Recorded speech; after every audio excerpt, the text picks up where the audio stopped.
Reversible cellular cellular swelling, একটা হলো fatty change.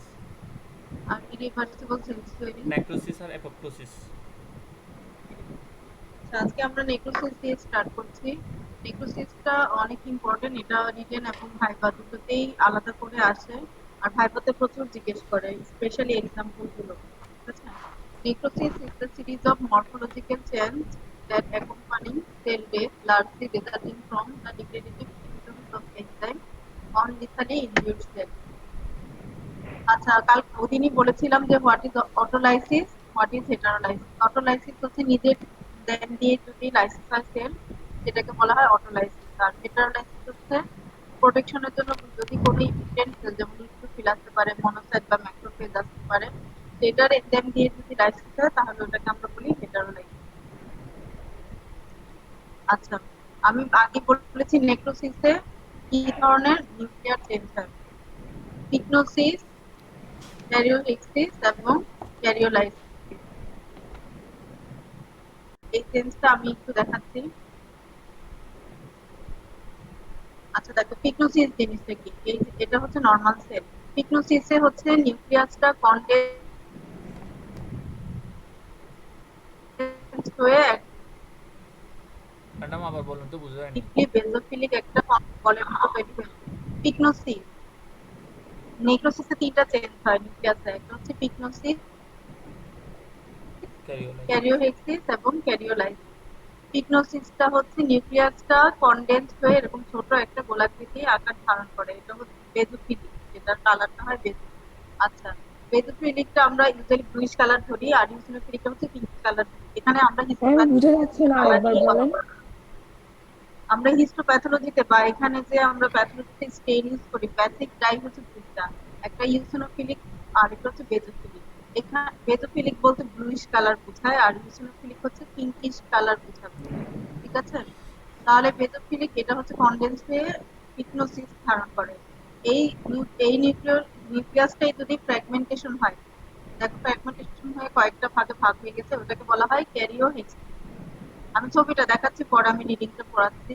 তাহলে পিগনোসিস হচ্ছে কনডেন্সড হয়ে হয়, আর ক্যারিওহেক্সিসটা কিরকম? ফ্র্যাগমেন্টেশন হয়ে কয়েকটা ভাগে ভাগ হয়ে যায়। আর ক্যারিওলাইসিস এই ফ্র্যাগমেন্টেশন গুলো আরো ফেডিং হয়ে আরো ছোট ছোট দানাতে পরিণত হয়ে যায়। ঠিক আছে, এগুলো হচ্ছে nuclear change of irreversible sell injury. আমরা কিন্তু রিভার্সিবল সেল ইনজুরির মেকানিজম গত ক্লাসে পড়িয়েছি। তোমরা জানো নেক্রোসিস হচ্ছে ইরিভার্সিবল সেল ইনজুরি, নেক্রোসিস এবং অ্যাপোপ্টোসিস। দেখো এই দুইটা, এই অ্যাপোপ্টোসিসের ছবিতে এই দুইটা চেঞ্জ হয়, পিগনোসিস এবং ক্যারিওহেক্সিস।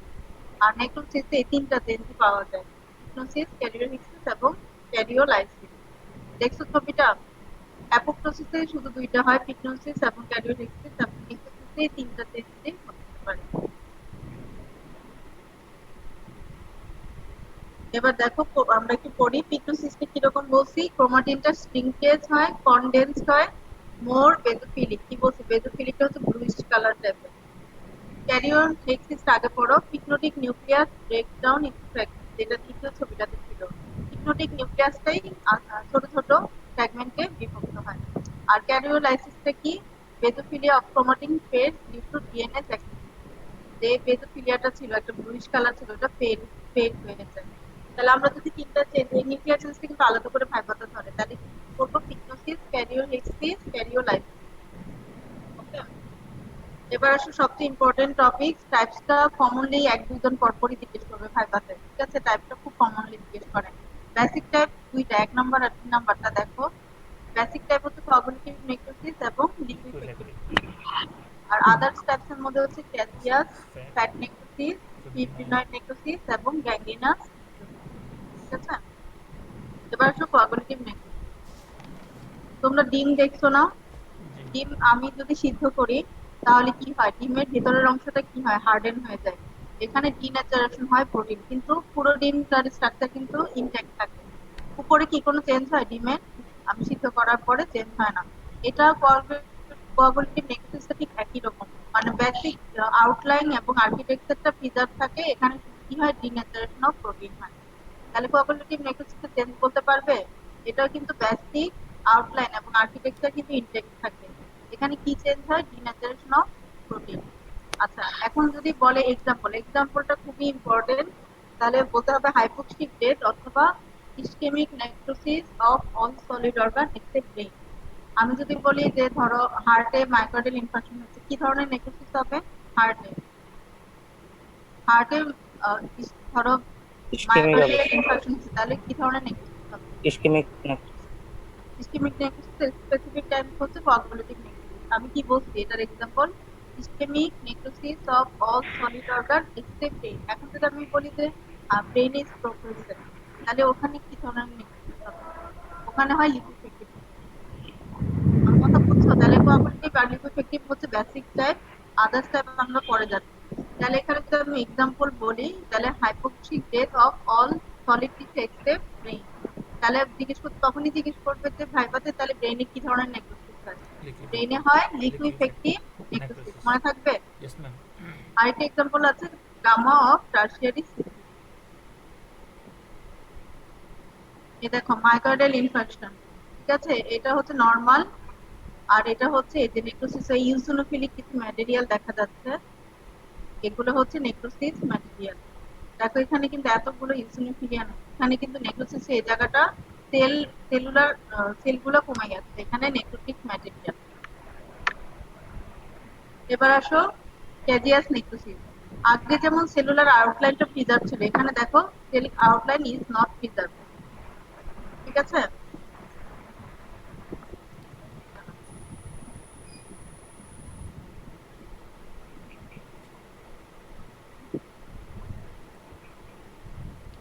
এবং নেক্রোসিসটা কিরকম হয়?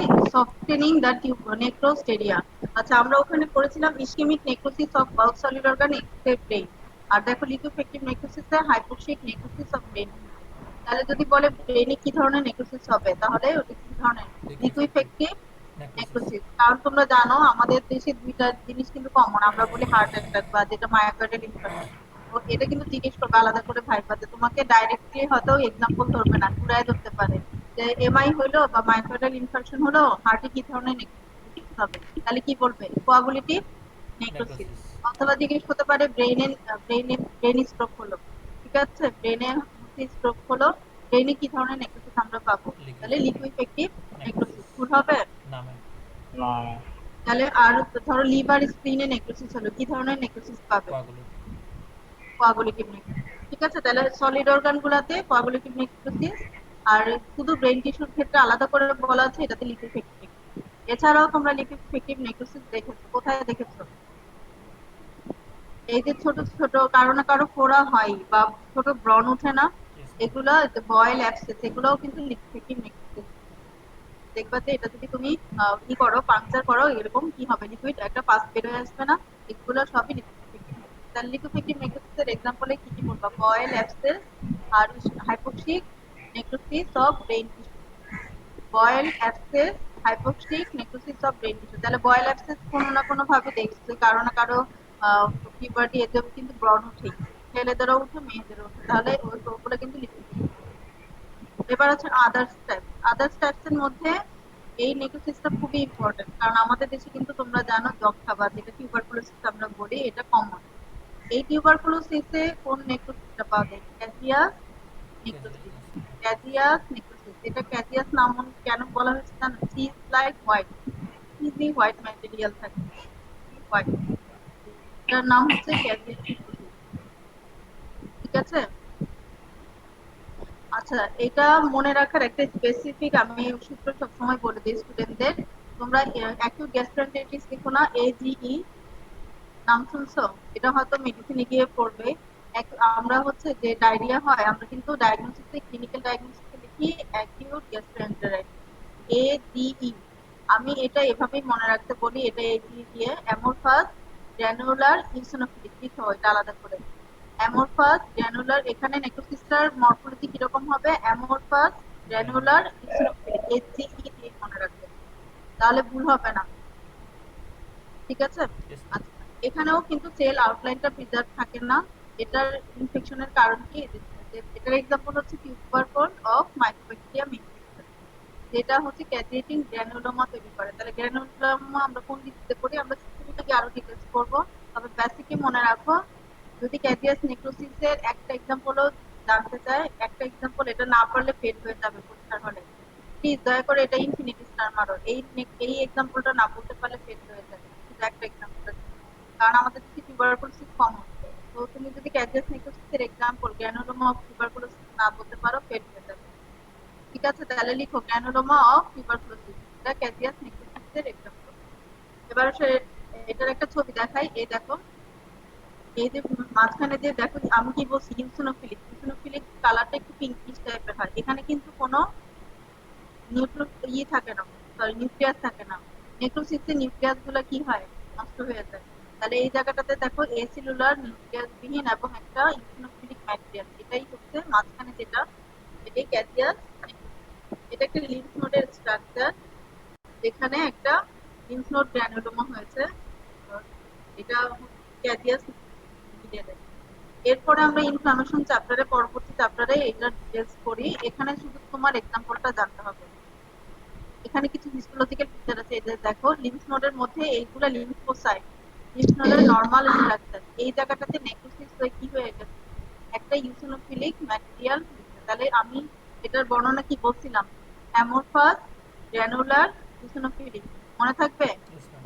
ইসোনোফিলিক একটা পিঙ্কিশ কালার ম্যাটেরিয়াল তৈরি হয়েছে অ্যামরফাস। এটা কিন্তু তোমাদের প্র্যাকটিক্যাল খাতাতেও আঁকতে হয়, এটা এখন আঁকাই শেষ না, তোমাদের প্র্যাকটিক্যালে অস্পিতে, সরি প্র্যাকটিক্যাল, লং প্র্যাকটিক্যাল কিন্তু আমরা টিউবারকুলোসিস স্লাইডটা কমনলি দিই, টিউবারকুলোসিস স্লাইডটা কমনলি তখনও কিন্তু তোমাদের আঁকতে হবে। তাহলে এই সেন্ট্রাল পিঙ্কিশ এরিয়াটা হচ্ছে ক্যাজিয়াস। আচ্ছা, এরপর আসো বাকি নেক্রোসিস, এই তিনটা নেক্রোসিস একটু ডিটেলস লাগে, বাকিগুলো একটু কম পড়লে হবে। এবার আসো ফ্যাট নেক্রোসিস, নাম অনুসারেই বুঝতেছো এই নেক্রোসিসটা কোথায় হয়, এডিপোস টিস্যু মানে ফ্যাটি টিস্যুতে হবে। এখন ফ্যাটি টিস্যু কোন কোন জায়গায় এটা কমনলি পাওয়া যায়, তোমরা প্যানক্রিয়াটাইটিসের নাম শুনেছো?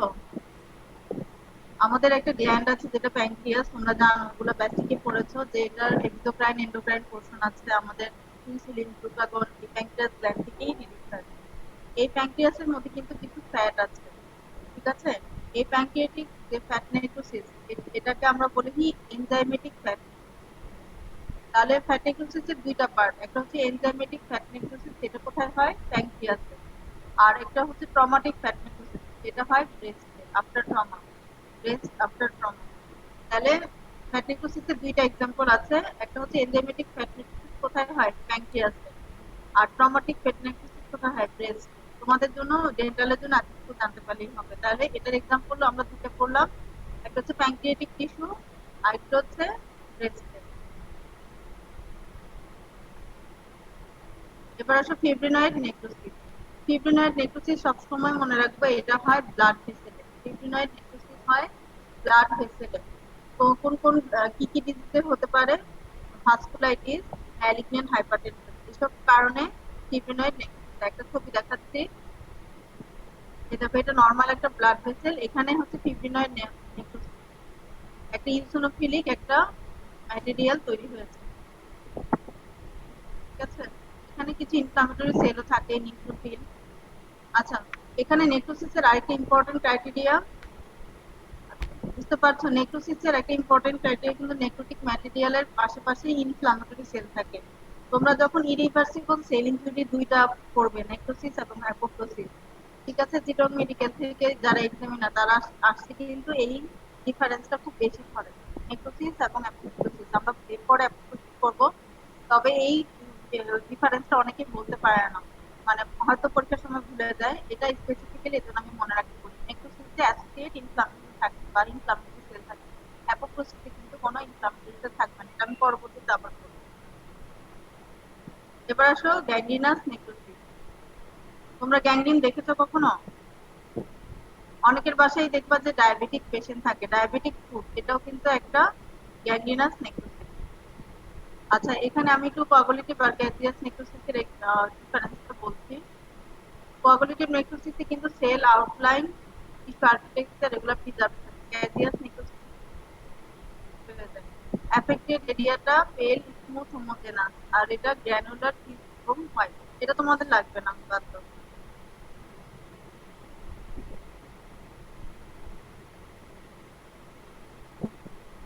তাহলে আমরা নেক্রোসিস যদি আবার রিক্যাপিটুলেট করি, তখন বলবো নেক্রোসিসের ডেফিনেশন ডেফিনিশনটা আমরা পড়েছি। নেক্রোসিসে কি ধরনের চেঞ্জ হয়, সেলি ধরনের চেঞ্জ হয়, তারপর এটার সাইটোপ্লাজমটা গ্রোথলি হয়ে যায়। আর নিউক্লিয়াসে তিনটা চেঞ্জ করছিলাম, পিনোসিস, ক্যারিওহেক্সিস এবং ক্যারিওলাইসিস। পিনোসিস, ক্যারিওহেক্সিস এবং ক্যারিওলাইসিস। আর নেক্রোসিসের টাইপ পড়েছি, বেসিক টাইপ কি, কোয়াগুলেটিভ নেক্রোসিস এবং লিকুইফেক্টিভ নেক্রোসিস। আর আদার্স টাইপস এর মধ্যে আমরা চারটা পড়েছি, সেটা ক্যাজিয়াস, ফ্যাট নেক্রোসিস, ফিব্রিনয়েড নেক্রোসিস এবং গ্যাংগ্রিনাস নেক্রোসিস। তাহলে ক্যাজিয়াস নেক্রোসিস এর এক্সাম্পল কি, tuberculosis, granuloma of tuberculosis.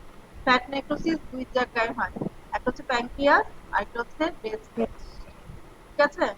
Fibrinoid necrosis হয় blood ভেসেলে।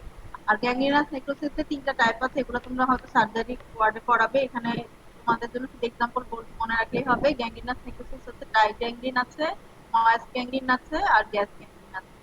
Dry gangrene, moist gangrene, gas gangrene. এই যে ডায়াবেটিক ফুড বললাম, এটা কিন্তু একটা ড্রাই গ্যাংগ্রিন। আর ইন্টারনাল অর্গানে যদি কোনো গ্যাংগ্রিন হয়, যেমন ইন্টেস্টাইনাল অবস্ট্রাকশন হইলো, গলব্লাস হলো, ওগুলাতে হয় ময়েস্ট। এগুলো তোমাদের সার্জারিতে পরে পড়াবে, এখানে আমাদের দরকার নেই, আমাদের শুধু এক্সাম্পল গুলো দরকার। তাহলে কোয়াগুলেটিভ নেক্রোসিসের এক্সাম্পল কি বলেছি, hypoxic death of all solid organ except brain. আর লিকুইফেক্টিভ নেক্রোসিসের এক্সাম্পল ইসকেমিক নেক্রোসিস অফ কি, ব্রেন টিস্যু, বয়েল। তাহলে এগুলো কিন্তু আজকেই পড়তে হবে, না হলে এগুলো ভুলে যাবে। নেক্রোসিসের এক্সাম্পল গুলো ট্রিপলিস্টার দিয়ে পড়বে। এরপর আসো অ্যাপোপ্টোসিস। আচ্ছা, অ্যাপোপ্টোসিস জিনিসটা কি? The apoptosis is the pathway of cell death that is induced a tightly regulated suicide program in which the cell destined to die activates enzyme capable of disintegrating its own nuclear DNA, cytoplasmic and nuclear protein. এই ডেফিনেশনটা একটু কঠিন, কিন্তু ভেঙে ভেঙে মুখস্থ করতে হবে। হ্যাঁ, এটা এটা সুইসাইড প্রোগ্রাম কেন বলা হয় জানো? এটার নিজের এনজাইম দিয়েই নিজের ডিএনএ এবং সাইটোপ্লাজমিক প্রোটিন গুলো ডাই হয়, এজন্য এটাকে একটা টাইটলি রেগুলেটেড সুইসাইড প্রোগ্রাম বলে। মানে আমার এনজাইম দিয়ে আমার ডিএনএ ডিস্ট্রয় হচ্ছে, আমার সাইটোপ্লাজমিক এবং নিউক্লিয়ার প্রোটিন ডিস্ট্রয় হচ্ছে। এই ডেফিনেশনটা একটু ভেঙে ভেঙে মুখস্থ করতে হবে, কিন্তু করতে হবে, কারণ অ্যাপোপ্টোসিসও রিটেনে আসে। ডিফাইন অ্যাপোপ্টোসিস, সেটা টাইপস এবং মেকানিজম। তাহলে অ্যাপোপ্টোসিসটা is a pathway of cell. এটাও কিন্তু একটা ইরিভার্সিবল ইনজুরি। কি বলছি, ইরিভার্সিবল ইনজুরি দুইটা, একটা নেক্রোসিস আমরা অলরেডি করছি, আর একটা নাম হচ্ছে অ্যাপোপ্টোসিস। তাহলে এটা একটা সেল ডেথ, যেটা একটা সুইসাইড প্রোগ্রাম, যেখানে হচ্ছে সেলের নিজস্ব এনজাইম অ্যাক্টিভেটেড হয় এবং ডিসইন্টিগ্রেট করে সেলের ওন নিউক্লিয়ার ডিএনএ, সাইটোপ্লাজমিক এবং নিউক্লিয়ার প্রোটিন। এটা একবারে পড়তে গেলে ডেফিনিশনটা অনেক কঠিন লাগবে, তোমরা দয়া করে তিনটা ভাগে ভেঙে ভেঙে পড়বে। ফার্স্টে হচ্ছে এটা একটা সুইসাইড প্রোগ্রাম, দ্বিতীয় নাম্বার পয়েন্ট হচ্ছে এটার নিজস্ব এনজাইমকে অ্যাক্টিভেট করে, তিন নাম্বার পয়েন্ট কি, সেলের ওর নিউক্লিয়ার ডিএনএ এবং সাইটোপ্লাজমিক প্রোটিন গুলো ডিস্ট্রয় হয়ে যায়। তাহলে তিনটা ভাগে যদি আলাদা করে মুখস্থ করো তিনটা লাইন দিয়ে, তাহলে এটা মুখস্থ করতে পারবে, না হলে এটা অনেক কমপ্লিকেটেড লাগে। ঠিক আছে, এটা ভেঙে ভেঙে তিনবারে মুখস্থ করবে। আমি ওদিন বলেছিলাম যে ব্লেবসটা তোমরা জানতে চেয়েছিলে, ব্লেবসটা কি? এই দেখো একটা সেলের মাঝে এরকম বাইরে, এরপরে এখানে যদি পানি ঢুকতে থাকে, এটার বাইরের দিকে কি হয়, একটা পোস্টার মতো পড়ে, সেটাকেই বলা হয় ব্লেব। দেখেছো ব্লেবটা কিরকম? এটা একটা সেলুলার আর্কিটেকচার আউটলাইন, এটার বাইরে এরকম একটা পোস্টার মতো তৈরি হয়েছে, এটাকেই বলা হয় ব্লেব। এই ব্লেবসটা যদি আবার ছুটে যায়, এই অ্যাপোপ্টোসিস এই কাজটা হয়, এই ব্লেবসটা আলাদা হয়ে ছুটে গেছে দেখো এখানে, এটাকে বলা হয় অ্যাপোপ্টোটিক বডি। এই অ্যাপোপ্টোটিক বডি কি বডিতে থেকে যায়? থেকে যায় না। এটা কি করে, ফ্যাগোসাইটিক সেল এগুলাকে এনকাপ করে খেয়ে ফেলে। নাহলে আমাদের শরীরে কন্টিনিউয়াস কিন্তু অ্যাপোপ্টোসিস এগুলো হচ্ছে, কিন্তু আমরা কেন বুঝতে পারি না? কারণ আমাদের যে ডিফেন্সিভ মেকানিজম ফ্যাগোসাইটিক সেল এগুলাকে এনকাপ করে খেয়ে ফেলে। এ দেখো এখানে একটা ব্লেবস তৈরি হয়েছে, ব্লেবসটা যদি আলাদা হয়ে যায় ওটাকে বলি আমরা অ্যাপোপ্টোটিক বডি। এই অ্যাপোপ্টোটিক বডিগুলো ফ্যাগোসাইটিক সেল এনকাপ করে খেয়ে ফেলে।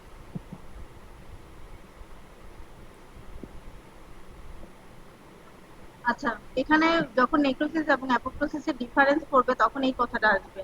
নেক্রোসিস কিন্তু অলওয়েজ প্যাথোলজিক্যাল, কোনো ফিজিওলজিক্যাল নেক্রোসিস হয় না। মনে থাকবে, নেক্রোসিস অলওয়েজ প্যাথোলজিক্যাল। এটা এমসিকিউ তেও আমরা দিই যে নেক্রোসিস অলওয়েজ প্যাথোলজিক্যাল। অনেক সময় তোমরা ফলস দিয়ে দাও, কিন্তু না, এটা ঠিক আছে, নেক্রোসিস শুধু প্যাথোলজিক্যাল হবে, কোনো ফিজিওলজিক্যাল নেক্রোসিসের এক্সাম্পল নেই। কিন্তু অ্যাপোপ্টোসিস কিন্তু ফিজিওলজিক্যালও আছে। আমাদের যখন ডেভেলপমেন্ট হয় এমব্রায়ো থেকে, তখন কিন্তু কিছু অ্যাপোপ্টোসিস হয় আর কিছু প্যাথোলজিক্যাল অ্যাপোপ্টোসিস হয়। তাহলে অ্যাপোপ্টোসিস দুই ধরনের হতে পারে, ফিজিওলজিক্যাল হতে পারে, প্যাথোলজিক্যাল হতে পারে। দেখো ফিজিওলজিক্যাল অ্যাপোপ্টোসিসের এক্সাম্পল ডিউরিং এমব্রায়োজেনেসিস, এটা আমাদের আর্লি নটোকর্ড থাকে যেখান থেকে আমাদের নার্ভ টিস্যুগুলো তৈরি হয়, ওগুলো কিন্তু এই অ্যাপোপ্টোসিস স্টেমদের মাধ্যমে আস্তে আস্তে আমাদের নার্ভগুলো তৈরি হয় নটোকর্ড থেকে। তারপর ইন্টেস্টিনাল এপিথেলিয়াম, এই যে মেনস্টেটিক মোমেন্টের যে এন্ডোমেট্রিয়াম শেডিং হয়, এটাও এক ধরনের অ্যাপোপ্টোসিস। তারপরে আমাদের কোনো ইনফ্লামেশন হলো, এটাও আমরা ইনফ্লামেটরি চ্যাপ্টারে পরে পড়বো, আমাদের শরীরে কোনো অর্গানিজম থেকে কিছু সেল অ্যাক্টিভেট হয়, যখন ওই সেলের কাজ শেষ হয়ে যায় ওই সেলগুলা কিন্তু অ্যাপোপ্টোসিসের মাধ্যমে আলটিমেটলি ডিস্ট্রয় হয়ে যায়। আমার কথা বুঝছো? যখন তাদের কাজ শেষ হয়ে যায় ওগুলো অ্যাপোপ্টোসিসের মাধ্যমে আবার নষ্ট হয়ে যায়। তাহলে এক্সট্রা সেলগুলো আমাদের শরীরে থেকে যায় না। দেখবা যে কারো যদি জ্বর আসে বা কোনো ইনফেকশন হচ্ছে, তুমি তার সিপিসি করো, কমপ্লিট ব্লাড কাউন্ট, দেখবা যে তার নিউট্রোফিল অনেক বেড়ে গেছে। এই নিউট্রোফিল কি থেকে যায়? থেকে যায় না। যখন তার কাজ শেষ হয়ে যায় এটা আবার নর্মাল ভ্যালুতে চলে আসে। এটাও এক ধরনের অ্যাপোপ্টোসিসের মাধ্যমে হয়। তাহলে আমরা দেখছি কি কি অ্যাপোপ্টোসিস, এগুলো কিন্তু সব ফিজিওলজিক্যাল নরমাল, এটা আমাদের হইতে হয় নরমালি। তাহলে এমব্রায়োজেনেসিসের সময় ইন্টেস্টিনাল এপিথেলিয়াম, এন্ডোমেট্রিয়াম অফ মেনিস্টেটিক মোমেন্ট এবং T lymphocyte building cell tolerance. তোমরা ফিজিওলজিক্যাল অ্যাপোপ্টোসিসের এক্সাম্পল গুলো রবিন্স থেকে পড়বে, এখানে তো শর্টকাট করে বলা আছে, ওখানে সুন্দর করে তোমার বর্ণনাটা দেওয়া আছে, তোমার দেখে ওটা পড়লে বেশি মনে থাকবে।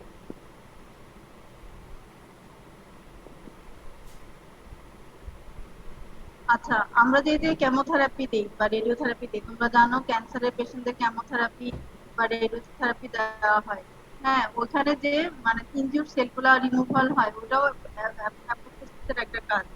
দেখো রিমুভাল অফ রেডিয়েশন বা কেমোথেরাপি ইনজিউর সেল, এতে রেডিওথেরাপি বা কেমোথেরাপি যে সেলগুলোকে ইনজিউর করে ওটা অ্যাপোপ্টোসিসের মাধ্যমে ডিস্ট্রয় হয়। আর হচ্ছে virus infected cell, virus infected যদি কোনো সেল থাকে সেটাও আমাদের অ্যাপোপ্টোসিসের মাধ্যমে ডিস্ট্রয় হয়।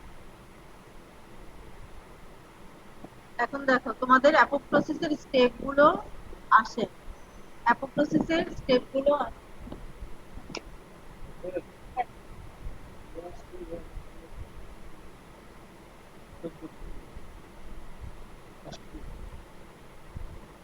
রোল নাম্বার 14,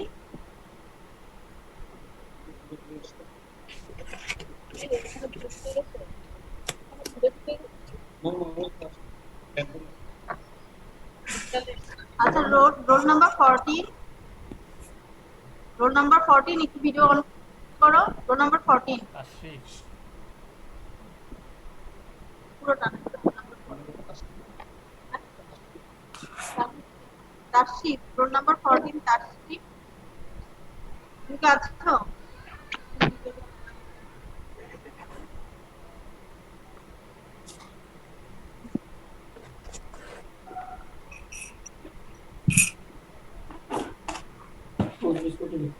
রোল নাম্বার 14 কি আছো?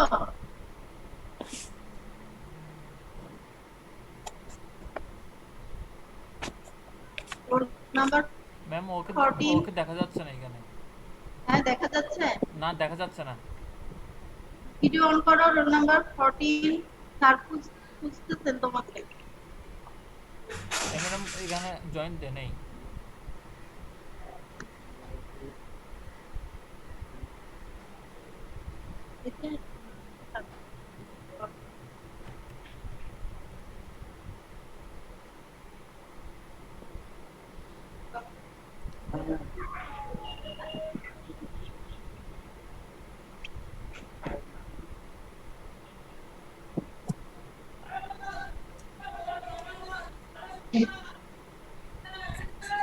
ম্যাম আসতেছে। আসতেছে? স্যার হচ্ছে জিজ্ঞেস করছেন ওর কথা। জি ম্যাম, ওর ডিসকানেক্ট হয়ে গেছে মনে হয় সেজন্য। ডিসকানেক্ট হয়ে গেছে আবার। উনি কি আপনার কিছু হয় স্যার? আপনার ছেলে? ও আচ্ছা আচ্ছা, বলবেন তো আমি তো কেন বলছি? তো বাসায় ওয়াইফাই লাইন নেই?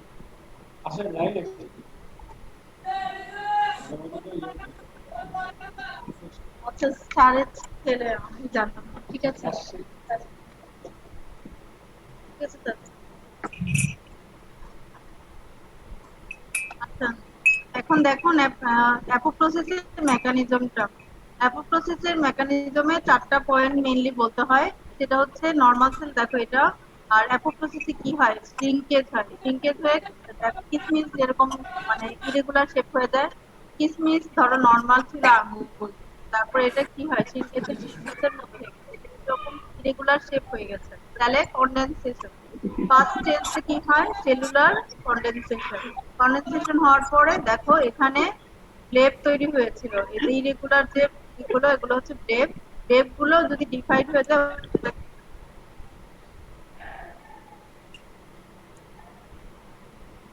তোমরা বুঝতে পারছো?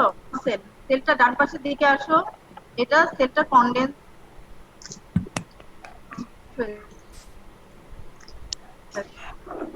কনডেন্স ম্যাডাম কথা বোঝা যাচ্ছে না। পরে অ্যাপোপ্টোটিক বডি তৈরি হয়েছে। বোঝা যাচ্ছে না? ম্যাডাম কথা মাঝখানে বোঝা যাচ্ছে কথা? এখন বোঝা যাচ্ছে, মাঝখানে কথা আসেনি। আচ্ছা আচ্ছা, আমার আর একটা স্লাইডই আছে, তোমরা একটু মনোযোগ দাও। এই আরেকটা স্লাইডই শেষ। একটু ছবিটা দেখো। নরমাল সেল কনডেন্স হয়ে ইরেগুলার শেপ তৈরি হয়েছে। এটা পরবর্তীতে কিছু অ্যাপোপ্টোটিক বডি তৈরি হয়েছে, এবং অ্যাপোপ্টোটিক বডি আমি আগেও দেখিয়েছি ছবিতে। এগুলো ফ্যাগোসাইটিক সেল দিয়ে ফ্যাগোসাইটিস হয়ে যাচ্ছে। দেখো এই অ্যাপোপ্টোটিক বডিটা মাঝখানে, আর ফ্যাগোসাইটিক সেল এটাকে কি করেছে? এটা এনগাফ করেছে। এনগাফ করে আলটিমেটলি এটাকে ফ্র্যাগমেন্টেশন করে নষ্ট করে দেয়। তাহলে এটা হচ্ছে মানে কি কি মরফোলজিক্যাল চেঞ্জ এরকম আসবে। যদি অ্যাপোপ্টোসিস তোমাদের শর্ট নোট হিসেবে আসে, কি কি লিখবে? ডেফিনেশন লিখবে। এটা দুইটা টাইপস আছে, ফিজিওলজিক্যাল এবং প্যাথোলজিক্যাল। এগুলোর এক্সাম্পল দিবে এবং কি কি মরফোলজিক্যাল চেঞ্জ হয়। এটা হচ্ছে সেলটা কনডেনসেশন হয়, কিছু অ্যাপোপ্টোটিক বডি তৈরি হয়, এবং phagocytosis by phagocytic cell. Apoptotic বডিগুলো ফ্যাগোসাইটোসিস বাই ফ্যাগোসাইটিক সেল। এবার লাস্ট সবচেয়ে ইম্পর্টেন্ট যেটা মেডিকেলের স্যাররা আসলে জিজ্ঞেস করে, এটা খুব কমনলি জিজ্ঞেস করে, নেক্রোসিস এবং অ্যাপোপ্টোসিসের ডিফারেন্স। প্লিজ দয়া করে এটা খুব ভালো করে ম্যাম নেক্রোসিস এবং ম্যাম অ্যাপোপ্টোসিস। হ্যাঁ ম্যাম বলো। অ্যাপোস্টিক বডি মানে কি যেন বলছিলেন? আমি যে সেলুলার ব্লেবস দেখিয়েছিলাম, যে এই যে ব্লেবস তৈরি হয়, এই ব্লেবস গুলো যখন সেল থেকে আলাদা হয়ে যায়, এই যে দেখো আলাদা হয়ে গেছে, এগুলাকেই অ্যাপোপ্টোটিক বডি বলে। আমি আগে আরেকটা বড় পিকচারে দেখিয়েছিলাম, দাঁড়াও। এই দেখো একটা নর্মাল সেল। নর্মাল সেলে যখন এই যে পানি ঢুকতে থাকে, আমরা কি বলছিলাম কালকে? ইসকেমিক নেক্রোসিসে ইনফ্লাক্স হয় ক্যালসিয়াম, সোডিয়াম এবং ওয়াটার। যখন ওয়াটার এগুলো ঢুকতে থাকে, ঢুকার পরে যখন এটা পুরো কাভার হয়ে যায়, আরো আরো ঢুকতে থাকে, তখন এটা কিছু বাইরের দিকে তৈরি হয়। এটাকে বলা হয়, এই দুইটা এন্ড অ্যাপোপ্টোটিক আলাদা। এটা দেখো আলাদা হয়ে গেছে, এটাকেই অ্যাপোপ্টোটিক বডি বলে। এটা কিন্তু এই সেলেরই একটা অংশ ছিল। এটা আগে ফার্স্টে পোস্টার মতো তৈরি হলো, এটা আবার আলাদা হয়ে গেল, এটাকেই অ্যাপোপ্টোটিক বডি বলে। এই অ্যাপোপ্টোটিক বডিটা কিন্তু বডিতে থেকে যায় না, অ্যাডজাসেন্ট যে ফ্যাগোসাইটিক সেল থাকে, সেগুলা এই অ্যাপোপ্টোটিক বডিগুলোকে খেয়ে ফেলে। ঠিক আছে? আমি এই ছবিটা দেখাচ্ছি, যে ছবিটা দেখতে পাচ্ছো? Yes ma'am. Yes ma'am. এই যে এটা হচ্ছে ব্লেডস, এটা হচ্ছে অ্যাপোপ্টোটিক বডি, আর এখানে দেখো অ্যাপোপ্টোটিক বডিটাকে এনকাপ করছে ফ্যাগোসাইটিক সেল। এটাই ওখানে ছোট করে আঁকা আছে। এই যে এগুলো হচ্ছে প্রজেকশন গুলো হচ্ছে ব্লেডস। এটাতে আর ভালো বোঝা যাচ্ছে এই ছবিটাতে। এই ব্লেডস গুলাই যখন আলাদা হয়ে যায় সেল থেকে, ওগুলো হচ্ছে অ্যাপোপ্টোটিক বডি। এই যে এখানে কয়েকটা অ্যাপোপ্টোটিক বডি আছে, দেখো একটা, দুইটা, তিনটা, চারটা। এবং এই অ্যাপোপ্টোটিক বডি গুলাকে এই যে ফ্যাগোসাইটিক সেল এসে এনকাপ করে ফেলে। ফ্যাগোসাইটিক সেলের একটা নাম হচ্ছে ম্যাক্রোফেজ। ফ্যাগোসাইটিক সেল একটা নাম হচ্ছে ম্যাক্রোফেজ। ম্যাক্রোফেজটা পরে আমরা ইনফ্লামেশন চ্যাপ্টারে পড়াবো। তোমরা ব্লাডের সেলের নামের মধ্যে মনোসাইট পেয়েছো? মনোসাইট নাম শুনেছো? Yes ma'am. তোমাদের ফিজিওলজি ছিল, মনোসাইট পড়েছিলে ব্লাড ইয়েস ব্লাড ম্যাম। চ্যাপ্টারে, ব্লাড ফিজিওলজিতে। ইয়েস Yes, পাঁচটা ma'am. ডাব্লিউবিসি আছে না? Neutrophil, eosinophil, monocyte, lymphocyte. জি ম্যাডাম। তোমরা ব্লাড সেল পাঁচটা নাম পড়েছো না? নিউট্রোফিল, লিম্ফোসাইট, মনোসাইট, ইওসিনোফিল এবং বেজোফিল। এই যে মনোসাইটটা, এটা ব্লাডে যখন থাকে এটার নাম থাকে, যখন এটা ব্লাডে থাকে তখন এটার নাম থাকে মনোসাইট। এটা যখন কোথায় ইসে চলে আসে, টিস্যুতে চলে যায় কোনো কারণে, মানে কোনো ধরনের ইনফেকশন ঢুকলো, তাহলে এটা ব্লাড থেকে টিস্যুতে যায়, ওটার ওই মনোসাইটটারই নাম হয় ম্যাক্রোফেজ। এটাও একটা phagocytic cell. Macrophage itself a phagocytic cell. এটা কিন্তু আলাদা করে উৎপত্তি হয় না। মনোসাইটটা যখন ব্লাডে থাকে ওটার নাম থাকে মনোসাইট, এটা টিস্যুতে গেলে এটার নাম হয়ে যায় ম্যাক্রোফেজ হিসেবে কাজ করে। বোঝা গেছে ম্যাক্রোফেজ কোত্থেকে আসছে? মনোসাইটটা যখন ব্লাডে থাকে ওটার নাম মনোসাইট থাকে, যখন এটা টিস্যু স্পেসে চলে যায় কোনো কারণে ইনফেকশন ঢুকছে ওখানে টিস্যুতে যেতে হবে, ঠিক আছে, তাহলে ওটা ম্যাক্রোফেজ হিসেবে নাম হয়। আচ্ছা, লাস্ট আমরা এই কোশ্চেনটা পড়লে আমাদের শেষ। এটা এটা খুবই ইম্পর্টেন্ট একটা টপিক, যেটা মানে বারবার ভাইভাতে ধরে। নেক্রোসিস আমরা পড়েছি আজকে, অ্যাপোপ্টোসিস আমরা পড়েছি। এটা দুটার ডিফারেন্স। আমি আগেই বলেছি নেক্রোসিস অলওয়েজ প্যাথোলজিক্যাল, আর অ্যাপোপ্টোসিস ফিজিওলজিক্যাল হতে পারে, প্যাথোলজিক্যাল হতে পারে, ঠিক আছে। নেক্রোসিসের কারণ হচ্ছে এটিপি ডিপ্রেশন, এটা বলতে পারলে হবে, নিচের স্লাইডটা দরকার নেই। ATP depression. আর অ্যাপোপ্টোসিসের কারণ হচ্ছে জিন অ্যাক্টিভেশন, এই দুটো বলতে পারলে হবে। তাহলে এখানে এটিপি ডিপ্রেশন, এখানে বলবো জিন অ্যাক্টিভেশন। ডিএনএ ব্রেকডাউন দরকার নাই। সেল সাইজ, নেক্রোসিসে সেল সাইজটা এনলার্জ হয়, আর অ্যাপোপ্টোসিসে দেখেছো না সেলটা কিরকম হয়েছে, রিডিউস হয়েছে বা কনডেন্স হয়েছে। এখানে যে শ্রিঙ্কেজ হয়, সেলুলার শ্রিঙ্কেজ। তাহলে কি হয়, নেক্রোসিসে সেলটা এনলার্জ হয় আর অ্যাপোপ্টোসিসে রিডিউস হয়। আর নেক্রোসিসে কি কি চেঞ্জ হয় এটা আমি আগেও বলেছি, পিকনোসিস, ক্যারিওহেক্সিস, ক্যারিওলাইসিস। আর অ্যাপোপ্টোসিসে হয় ফ্র্যাগমেন্টেশন, নিউক্লিয়াসটা ভেঙে যায়। আচ্ছা, এখানে প্লাজমা মেমব্রেনটা ডিসরাপ্টেড হয়, বাট এখানে কিন্তু প্লাজমা মেমব্রেনটা দেখো ইনটেক্ট ছিল। যেগুলো অ্যাপোপ্টোটিক বডি ওগুলোও কিন্তু ইনটেক্ট, বাইরের সেল মেমব্রেনটা দেখো ইনটেক্ট, এখানে কিন্তু কোনো ডিসরাপ্ট হয় না। কিন্তু এখানে কিন্তু নেক্রোসিসে কিন্তু এই যে সেল মেমব্রেনটা দেখো এখানে পুরো ডিসরাপ্টেড হয়ে সবকিছু ছড়ায় যায়, লিকেজ হয়, সেলুলার কন্টেন্ট গুলো লিকেজ হয়। এজন্য কিন্তু লিকেজ হয় বলেই আশেপাশে ইনফ্লামেটরি সেল আসে। তাহলে নেক্রোসিসে কিন্তু ইনফ্লামেশন থাকে, এখানে কিন্তু কোনো ইনফ্লামেশন থাকে না, কারণ এখানে সেল আউটলাইনটা কিন্তু ইনটেক্ট থাকে, এখানে কিন্তু ডিসরাপশন হয় না। তাহলে এখানে ফার্স্ট আমরা কি বললাম, এটা অলওয়েজ প্যাথোলজিক্যাল। অ্যাপোপ্টোসিস ফিজিওলজিক্যাল হতে পারে, প্যাথোলজিক্যাল হতে পারে। তারপরে এটার প্যাথোলজিসের কারণ হচ্ছে এটিপি ডিপ্রেশন, আর এটা হচ্ছে জিন অ্যাক্টিভেশন। এটা লাগবে না। সেল সাইজ এখানে এনলার্জ হয়, এখানে রিডিউস হয়। নিউক্লিয়াসে কি কি চেঞ্জ হয়, পিকনোসিস, ক্যারিওহেক্সিস, ক্যারিওলাইসিস। আর এখানে নিউক্লিয়াসটা ফ্র্যাগমেন্ট থাকে। প্লাজমা মেমব্রেন এটাতে ডিসরাপ্টেড হয়, এটা ইনটেক্ট থাকে।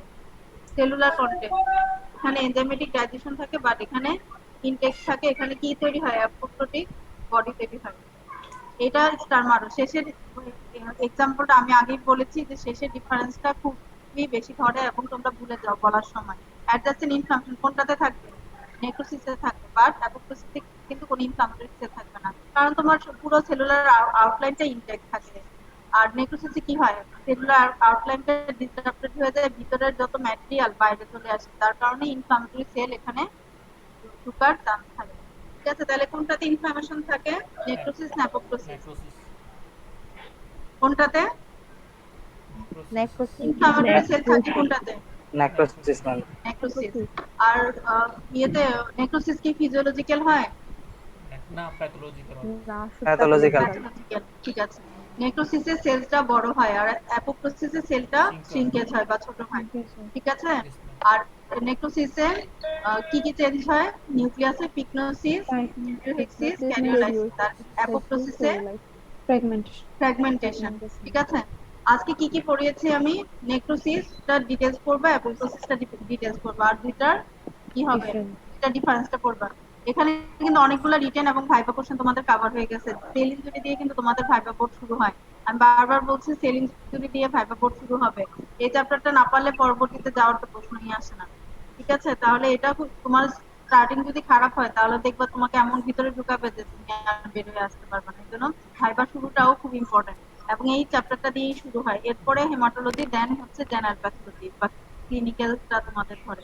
তোমাদের বিডিএস এর জন্য কিন্তু জেনারেল প্যাথোটা বেশি ইম্পর্টেন্ট, ঠিক আছে, কারণ তোমাদের সিস্টেমিকে কিন্তু ক্লিনিক্যাল পোর্শনটা কম, ম্যাক্সিমাম পোর্শন কিন্তু এখান থেকেই হয়ে যায় জেনারেল প্যাথো, ঠিক আছে। আচ্ছা, এন্ড